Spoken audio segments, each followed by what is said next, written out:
आता बघूया दिवसभरातील महत्त्वाच्या टॉप 9 बातम्या।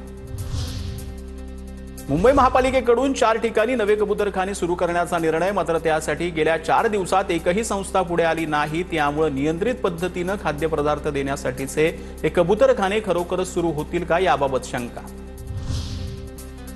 उपमुख्यमंत्री शिंदेंचा उद्या कोल्हापूर दौरा, स्थानिक स्वराज्य संस्थांच्या निवडणुकीच्या पार्श्वभूमीवर शिंदे गटप्रमुखांचा मेळावा घेणार।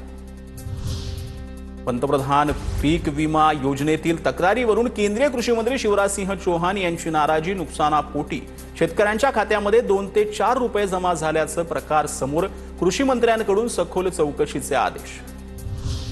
धाराशिवच्या उमरगा तालुक्यात रब्बी हंगामातील पेरणीच्या कामांना वेग, अतिवृष्टीमुळे झालेल्या नुकसानानंतर आर्थिक चणचण असली तरी शेतकऱ्यांकडून कर्ज काढत रब्बीची पेरणी। पुण्याच्या भोरमधील संगमनेर गावामध्ये शेती शाळा उपक्रमाचं आयोजन, उपक्रमाअंतर्गत 15-15 जणांचं ग्रुप करून शेतकऱ्यांना शून्य मशागत शेती पद्धतीबाबत मार्गदर्शन। कोकण रेल्वे मार्गावरील प्रवाशांसाठी आनंदाची बातमी, 4 रेल्वे गाड्यांपैकी 2 प्रमुख रेल्वे गाड्यांना सिंधुदुर्ग आणि कणकवली स्थानकावर थांबा देण्याचा निर्णय, प्रवाशांना मोठा दिलासा मिळणार।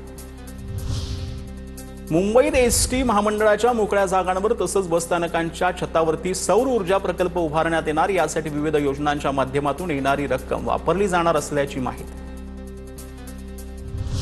नाशिक जिल्ह्यातील येवला आणि चांदवड तालुका दुष्काळमुक्त होणार, मंत्री भुजबळांचा मांजरपाडा या प्रकल्पामुळे या भागामध्ये जलक्रांती। येवला चांदवडमधील 100हून अधिक लहान मोठे बंधारे पाण्याने भरले।